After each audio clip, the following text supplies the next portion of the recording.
Yes, it's another exciting show. Real conversation, real entertainment. Of course, you know Devon, aka Dnyce, and do a lot of events in Harlem, the Bronx, the Triborough, basically anywhere and everywhere. I also do find places that I think that I can do it with respectfully, decently, and I have found one place that I really kind of like a lot, and it's called Londel'S, and I have him here today with me. So I want to ask him a question and also introduce him to you all. So because he's a pioneer in Harlem, and he's been doing this thing for so long, and he's been keeping it up, and I just got to respect him for that, because a lot of black men, so-called black men, we don't have that in Harlem. Most of Harlem is all different ethnic groups that came over and, you know, basically set up shop. But Mr. Londell Davis, I want to ask him a couple of questions. So with no further ado, I want to introduce him to you. So, Dnyce, Real Conversation, I'm introducing Mr. Londell Davis. Good evening. First of all, I want to thank Devon for this opportunity to, I guess, give you a little snapshot of who I am and where I came from and what I'm trying to do in my community. Okay. So I would like to know, how long have you been? First of all, where is Londell? Londel'S is at what? Londel'S is on Frederick Douglass Boulevard, formerly known as 8th Avenue and also known as 8th Avenue. Right. Between 139 and 140 Street. So it's 140th Street and like 8th Avenue. 8th Avenue, right. And you've been in business how long in Harlem and on the black community in particular? Well, I've actually been in business in Harlem for 40 years. Mm-hmm. I started a small place on 8th Avenue. It was And what type of establishment do you have?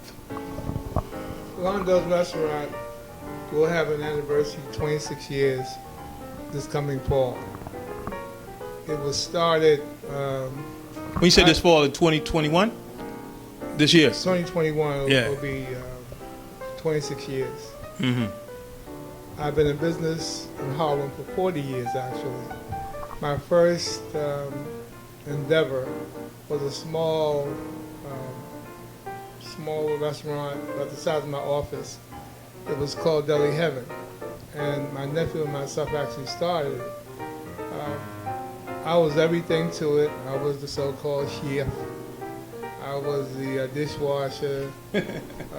I was the delivery guy. I was everything. And my nephew, he was also a big attribute to it, because actually we both were new to the business, and we learned as we went along. It was like on-the-job training, or I refer to it as 4 years of college. Well, can I interject? So you're telling when people do this is the new and up-and-coming black entrepreneurs or people that's trying to get in the restaurant, bar industry, or any business, you suggest that they should learn, even if they don't know, they should just get into it and learn as they go sometimes? Not at all. I would not recommend doing the way I do it, the way I did it, I'm sorry. I always recommend the people that come to me for advice and on how to do this thing, I always say, get some education. Oh, go to school. Take some business courses. Mm-hmm. Like accounting, business courses? If your endeavor is culinary, I would recommend that you find a good culinary school, because they will expose you to all the variables of this business. It's extremely difficult. It's like an octopus with a lot of different tentacles, and you have to be prepared to deal with that. So not only that, so just having a good chef, having a good bartenders and waiters and waitresses. So I'm assuming that's a heavy task to do, because a lot of people don't really know how to do it. So, and I notice while in your bar, I see a lot of you train on them a lot, and you try to teach them the correct way. Well, I remember when LeBron James was on Oprah's show, and she asked him, was he going to go back to school? And what he said was, I have a good crew, so I put all my faith in them. I have good attorneys. So she said, wouldn't you want to read the contracts? Interesting. So I'm fortunate. I'm fairly intelligent. I did graduate from college, and I did spend some time in culinary school. So that's actually a plus with me, as opposed to a lot of other people. But I still sometimes feel inadequate because since I've been here, I've had people in place that manage the business. You mean been at Londel'S and all the rest of your endeavors?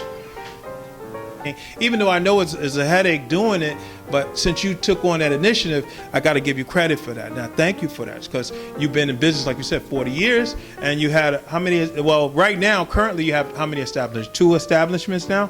Well, one time I had 3. Now I have 2. Now you have 2, and you always, because I noticed you try to get your people working. I do like that about you, because everybody know my show is called Real Entertainment, Real Conversation, and I like to keep it real with our people. Like everybody else uplift their people, but it seems like nobody's here for our people the way I see it, because it seems like most of the time, like in Harlem today, how many black restaurant owners is it? Like how many are there today? 2, 3, 4 that live I think it's a few more than that.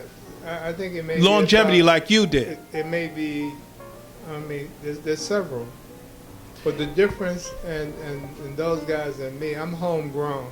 Right, use exactly. The phrase that one of our former elected officials, Keith Wright, used to say, "We're homegrown. We're from this community." Right. There's only one other person who I probably say I stand on his shoulders.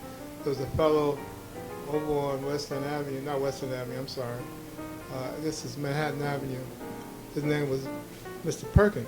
Yeah. Oh, Perks. Yeah. Mr. Perkins, he actually contributed to the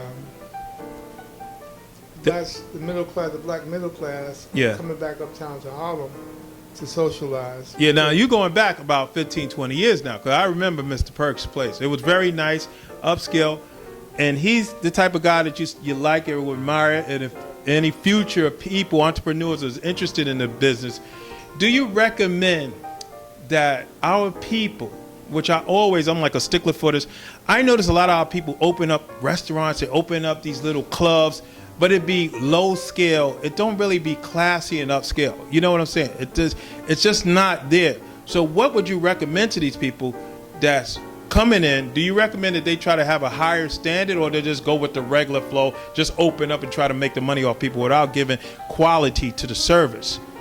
Like downtown, Lower Manhattan, I'm referring to.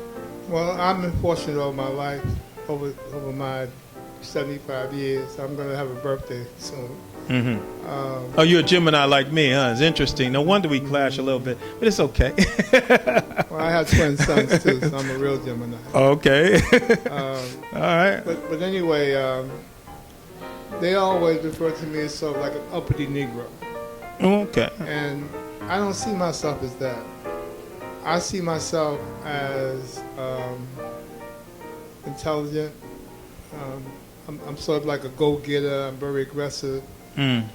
Independent. And I tend to be independent. That's not to say I don't need people. Right. I always use the phrase with my customers, without you there'd be no me. Because literally, I'm in the northern end of Harlem.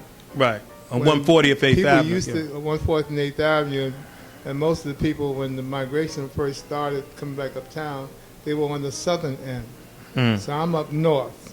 So I always say people need a reason to come to Londel'S. I have to offer them something that nobody else does. And you do. And a lot of times, Devon asked me a question about why do people open places that cater to a certain type of individual. We do parties for everybody. I've even done bar mitzvahs. Those people who live in the projects, they have birthdays, people die, and whatever. So when they come to me, regardless of their station in life, I'm going to treat them just like I want to be treated if I was going out. I can't speak for anybody else and what they do. There's an owner up here. He has a fine dining establishment as far as I'm concerned. He doesn't interact with the customers. So that's what Londel'S offer to people. So you do offer them fine dining, and if I'm interpreting you correctly, no matter what level that our people on, you're still going to say you're keeping the quality and the staff and the business at a fine dining level for whatever event that you want to have or whatever you do, because he has, from what I understand and can see for myself, because I'm also giving me my birthday party as well as my reopening of my new show, Real Conversation, Real Entertainment. I'll be here on June 18th, and if anybody's out there and you want to see it, you can come by, because I do free admission, because I want you all to see how an upscale restaurant looks up in Harlem. I'm not saying there's not any, but a black owned, because I don't want to make it a racist thing, but in reality, we have to deal with this. We got to start supporting our own people, just like other nations support theirs. Do you agree with that? I firmly believe in it. I actually, when I was in the police department, I was in a special unit. And oh, you was in the police department too, as well. I'm a police officer as well, and yeah. I'm a veteran. Okay, you're a veteran. All right, he's a police officer. He's giving us more information. Right, ex-police officer. I was assigned to a special unit. It was the Hispanic and blacks, and it was actually started by one of the first black chiefs in the police department. His name was Eldridge Waite. Right. And this in Harlem, right? It was in Harlem. In fact, we not only Harlem, but we went from the whole Manhattan North, and we had from 59th Street all up to Riverdale. Mm-hmm. But anyway, that covers a lot of territory. His theory, his attitude was about empowerment. And the key is we have to empower ourselves. If nobody else will. Right. So why do our people feel like they don't want to do? Why do they think that somebody owes them something? And I want you to address that, because that's an interesting thing you just said. Why? I don't think it's about I owe them anything. I think there may be some quid pro quo in there. If they have a party, they want to get a discount or they want to get something extra. Right. That's like human nature. This a negotiation principle. I'm a little different from, as I said, I'm homegrown, so I speak the same language as the people here in the community. My kids was raised up right here on 8th Avenue. My two sons and my daughter. Yeah. So I'm back where I started, where I grew up, where I played up and down these streets. Even as a police officer, I used to talk to people. I interacted with them. And they trusted you? The people that I arrested come back and thank me for arresting them, taking them away from this environment. They moved on with their lives, and they got themselves together, and they became productive. And God bless you for that. That is, I appreciate brothers and sisters that do that type of thing, because I do reach back myself, and I like I tell everybody, I haven't been squeaky clean. I came from the world, but it's always something that made me want to change, because God always talks to me, and I always try to give back as much as I can, just like you do, Mr. Davis Londell. He's been a police officer. You have a father of what? How many kids you have? 3 kids. They now, and your 3 kids. Tell about your family, your history, and my sons will be 51 next December. They're born on New Year's Eve. My daughter is 24. I have several grandchildren and 5 great-grands. So I'm truly blessed, and this is another reason I do what I do. Mm-hmm. When my father died when I was 7 years old, and I didn't even get his Social Security. My mother's on welfare, the whole 9. So hopefully Londel'S will be a foundation or a catalyst for my great-grandkids. Mm-hmm. If they want to go to college, I don't want them just to go to a mediocre college. I want them to go to a decent college, because hopefully the funds will be there to help them to do what they want to do. Well, I'm sure you're going to make sure that, after all the life that you came through, your comings and goings, that as we all deal with this, because as we get older, we have to have some type of reservations for our children, and then hopefully they can, continue on the empire that you have. Because I know I seen your 2 sons, and they look like they know what they're talking about and know what they're doing. They're into politics, I think. One of them is. Well, one of my sons, he's the chief of staff for a state assemblywoman, Inez Dickens. Mm-hmm. And the other one, actually, he retired from the New York City Sheriff's Department. And he also helps Inez out with her campaign financing. Good. So you did a good job. You basically, how you say, groomed them, and they're positive. So you can be proud of them at this point. Because a lot of men can't say that. You know that. Well, children are like a plant or a tree. Right. You have to nurture that tree. You have to put your hands into the soil and turn that soil, and you have to stand back and watch it as it, like the rest of it, grows and bears fruit. I was always in my kids' lives, and this is an issue I have today with parenting. Kids should be nurtured when they're in their mother's belly. I see women when they're when they're pregnant, and they're always rubbing the belly, or they're singing songs, or talking to the child while the baby, while they're in the stomach. Yes. So, like people always say, these kids, they're nice to come here, but once they get here, you have to be a good parent. I've always felt that my kids should mirror image me. I gotta ask you something. The biggest compliment, I'm sorry. The biggest compliment I can give is that you have fine children. Now, do you think today's children or teenagers or the young people, because today they're radical, they're not really listening to the elders and the us generation, the ones in our 40, 50, and 60, 70. They seem to be rebelling against us and saying we're old school. Our thoughts and our way of which we're doing things, that they don't want to hear that no more. They seem to be, I look at them as rebels without a cause now. And they rebel against all that things, everything you just said.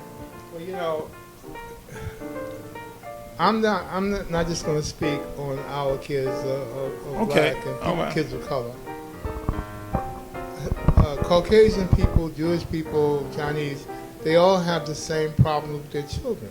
Mm-hmm. I'm not saying that I am any stretch about the imagination, a psychologist, or I know. No, you got the basics. Than the next guy. You got the but basics. What I will say is, I gave my kids tough love.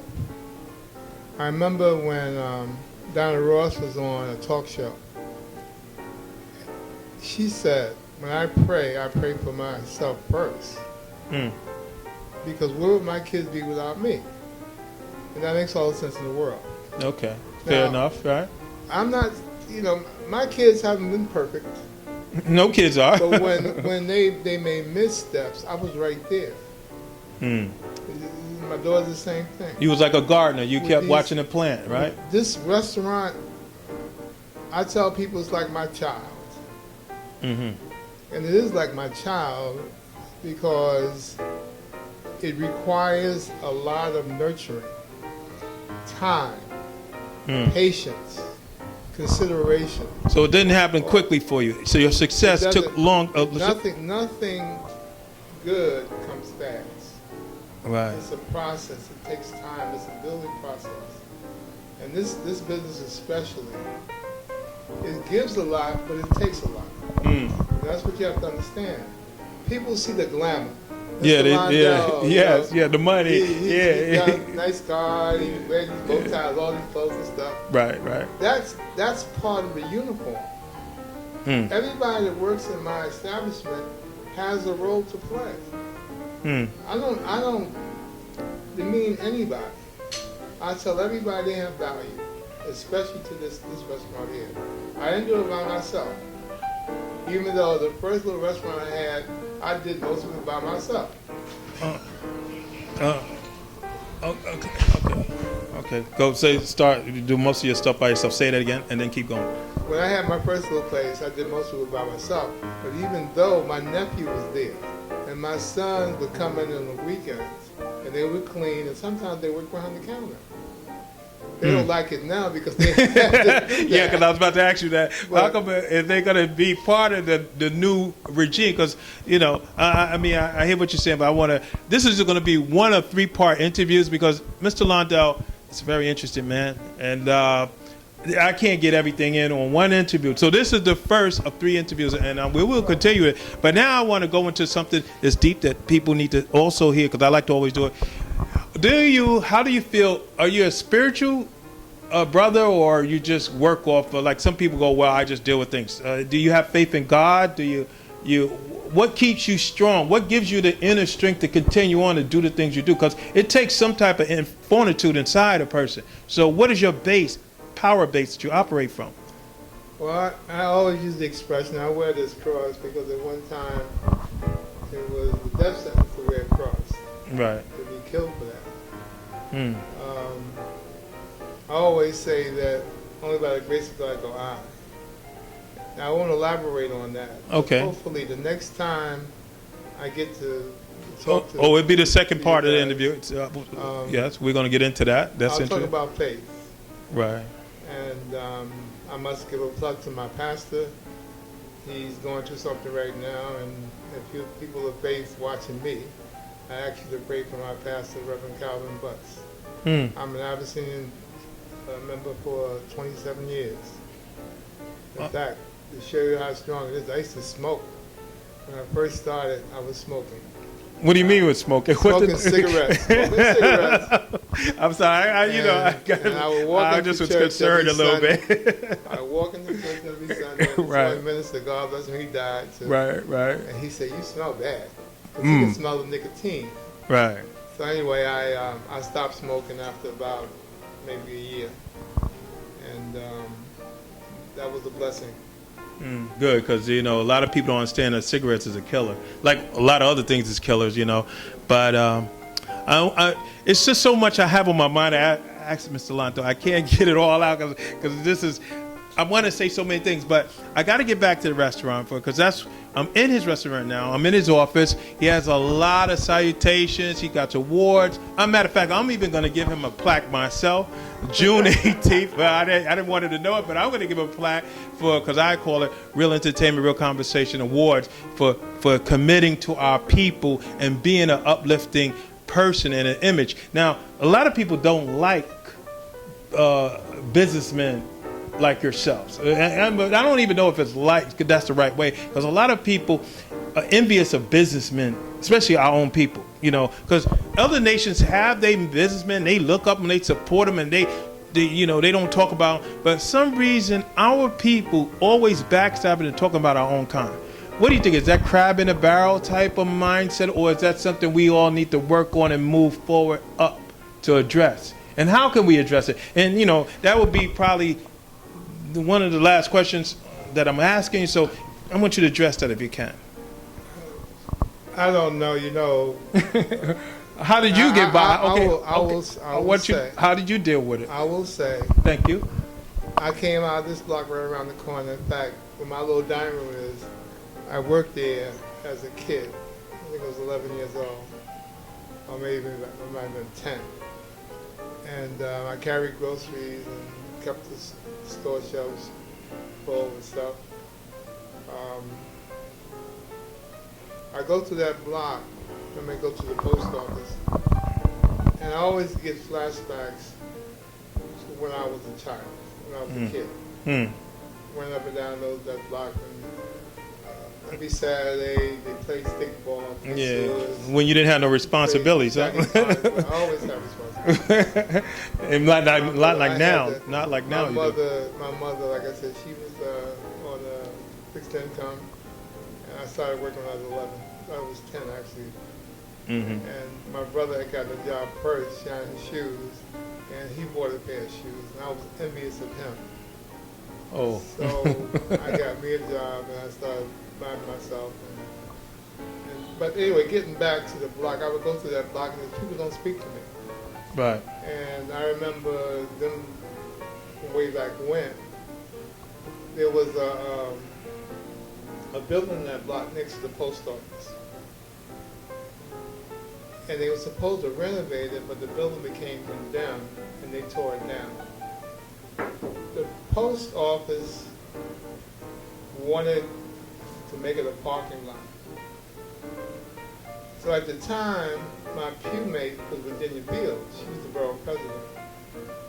So my idea was to take that lot and make it a kiddie playground.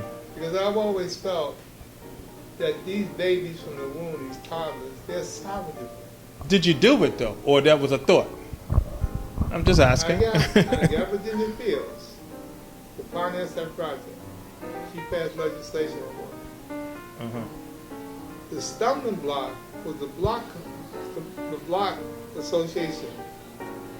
They said, no, that's going to be our setting place, and you put yours up the street, you can't put it here. Wow, they gave you opposition. That's sad. Yes. So then somebody said, well, Mr. Londell, they couldn't get insurance for the playground, or even the singing area. I said, that's nonsense, because all these playgrounds and parks are under the same umbrella. It never happened. We could have saved, I don't know, we saved 50 little kids from dead end. It would have been a great thing. Right. It wasn't about me. It wasn't naming some playground out of me. It was for the children. So that's my little story. Thank you very much for having me. I'll be back again. Yeah, this is part one of a 3-part series interview. So let me just give you back again a recap on Londel'S restaurant is at 140th and 8th Avenue. What's the exact address? 2620 Frederick Douglass Boulevard, also known as 8th Avenue. And you have another establishment that you would like? I have another establishment, which is a lounge. That's on the southern end. It's called L Lounge, as an elevated lounge for the customers who spread up down 8th Avenue. And the location, exact address? 2131 Frederick Douglass, also known as 8th Avenue. Corner of 158. That's so it's 2 locations that he has, and okay, I'm sorry. Okay, so it's 2 locations that he had. So anybody who's interested in doing any rentals, any parties, what else would you available to the people? We do all kinds of celebrations here. We have one of the biggest.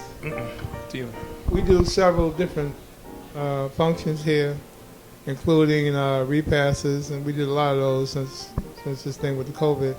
Right. A lot of political parties. issues. Yeah, a lot of political stuff too. We're very involved in the community as far as the political arena now, the mayoral race. Yes. The city councils, as well as the other races as well. We've done several fundraisers here already. Yeah. So basically, Londel'S is an operation, bar, restaurant, and I guess you would refer to it as a rent-to. No, we rent. We don't usually charge a rental fee. Right. Usually, just to pay for whatever food, beverage. And you can make a deal. You can make a deal with them. Excuse me. Put the mic to your mic, please. And so, give the people the contact information, your emails, your cell phone, or your business phone that you have, just in case they want to talk to you, set up any arrangement they can have. My office number is 212-234-0601. Our cell number is 646-623-8558. And I do answer my cell phone. I also have an email. It's Londell, Londel, just like my name, the letter D as in Davis, my last name, at AOL.com. And I do answer my phone. Okay. And I look forward to hearing from you. Do you have a website? Do you have a current website is up and running? The website is Londell'sRestaurant.com. Okay. So that concludes the first part of a 3-part series. You know, it was an interesting conversation, and it was real. I always like to do real conversations, real entertainment. I'm at Londel'S Restaurant, 140th and 8th Avenue. So you can contact me, and if you want to come to my birthday party, which I'm also having at Londel'S, and that's on June 18th of this year, 2021. That's on a Friday. And basically, we're going to have entertainment. We're going to have Boogie Black. We're going to have 2 comedians. I'm going to do gifts. I'm going to do free pictures. You know, I'm going to show the love to our people. So anyway, this is another exciting interview. I thank you all. Grace and peace. Thank you. Okay, thank you.